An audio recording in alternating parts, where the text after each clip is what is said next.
Hello viewers, अस्सलाम वालेकुम। मैं हूं मोहम्मद जुनेद और ये मेरा चैनल है इजी फिज़िक्स। इस बार मैं पूरी कोशिश करता हूं कि फ़िज़िक्स के टॉपिक इंतहाई आसान करके आपको समझा सकूं।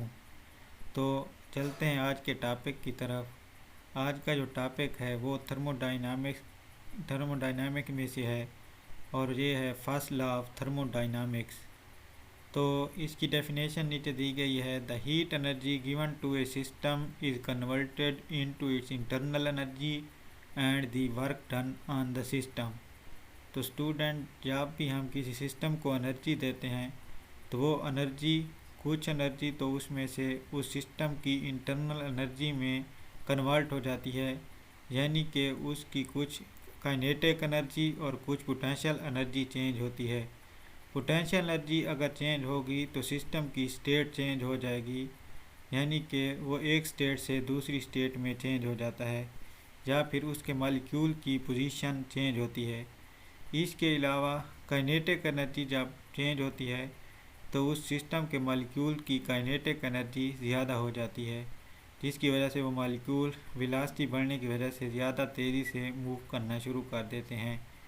इसके अलावा जो इंटरनल एनर्जी के अलावा जो हम हीट एनर्जी देते हैं वो वर्क डन में भी कन्वर्ट होती है, यानी कि वो सिस्टम या तो जिसे हम एनर्जी दे रहे हैं वो अपने बाहर वाले सिस्टम पर कुछ वर्क डन करता है।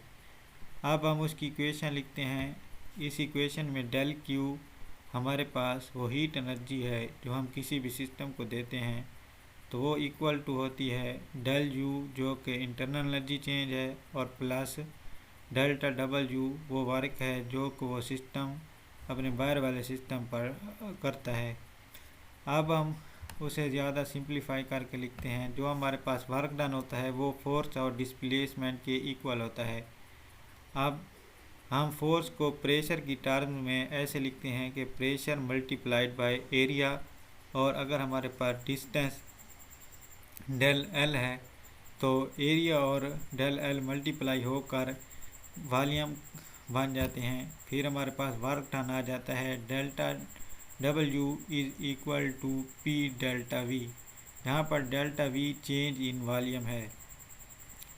फिर मैंने नीचे बता रखा है कि del Q is the heat energy given to the system, del U is the change in the internal energy of the system, और delta W is the work done on the system और work done by the system. अब हम मिसाल देखते हैं जिसमें हम एक सिस्टम है, जो मिसाल के तौर पर अगर हम वाटर को हीट एनर्जी देते हैं तो वो स्टीम में चेंज हो जाता है, जिसकी वजह से बैरूनी सिस्टम पर वर्क डन होता है। जो कि अब जो वर्क डन हुआ है तो वो किस एनर्जी की वजह से हुआ है, तो हमारे पास इसका आंसर मौजूद है कि वो एनर्जी जो हमने उसे हीट प्रोवाइड की थी, ये वर्क डन उस हीट एनर्जी की वजह से हुआ है।